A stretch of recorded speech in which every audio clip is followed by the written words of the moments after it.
The second stanza says, on sour cream walls, donations, Shakespeare's head, cloudless at dawn, civilized dome riding all cities, build flowery Tyrolese valley, open handed map, awarding the world its world.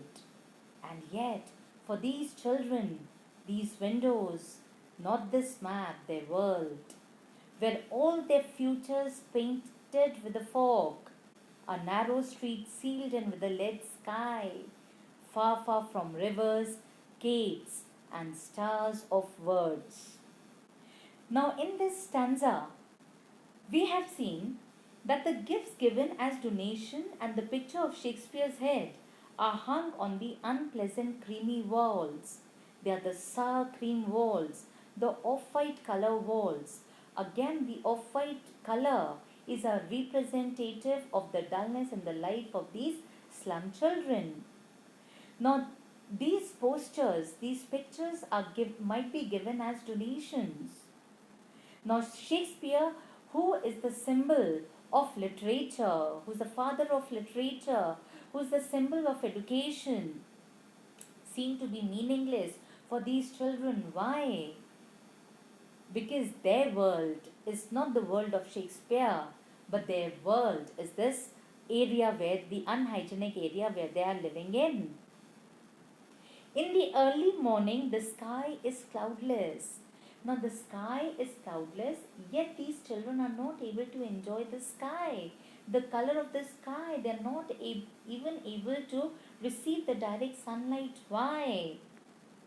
Because the high dome riding all cities, because in this civilized world there are tall buildings, and these tall buildings are restricting the sunlight or the color of the sky from reaching to these slum children. Now, for these slum children, which is their world? Their world is just the area where they're living in, their unhygienic, uncivilized surroundings. High domes of buildings of the civilized world shine in every city. The music of bells and fragrance of flowers pervade in Tyrol Valley. Belled, flowery Tyrolese Valley. Bells, that means the bells are ringing in this valley. The valley is covered with the flowers. And what is the Tyrolese Valley? It is an Austrian province. In other words, this province is beautiful, but these slum children are unaware of the natural beauty. Why? Because they have not gone beyond their slum area. Open handed map awarding the world its world. Now, if we look up at the world map, now this particular world map is just useless for them because they haven't seen the rivers, they do not know about these particular oceans, they do not know about these particular continents. Why? Because for these slum dwellers, their world is their slum area. This particular dull classroom, the unhygienic area they are living in. And this world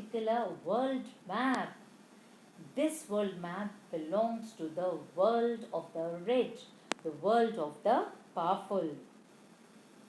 The map of this world is made and reshaped by those in power. They partition it apart and impose their world on others. That means it is the rich and the powerful who try to dominate the others.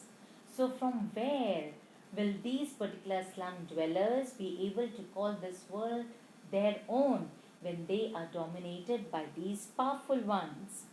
For these children, the world painted in the pictures is just meaningless. Their own dirty and unpleasant surroundings form their own world. They live in a world where the fog of uncertainty dominates their future, where all their futures painted with a fog.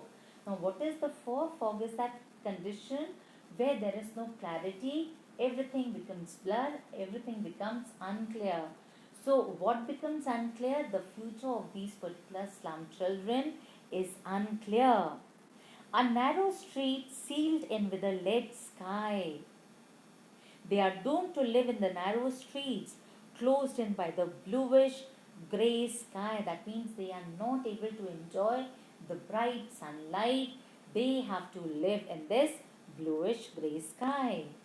Their world is far, far away from rivers, capes, and stars.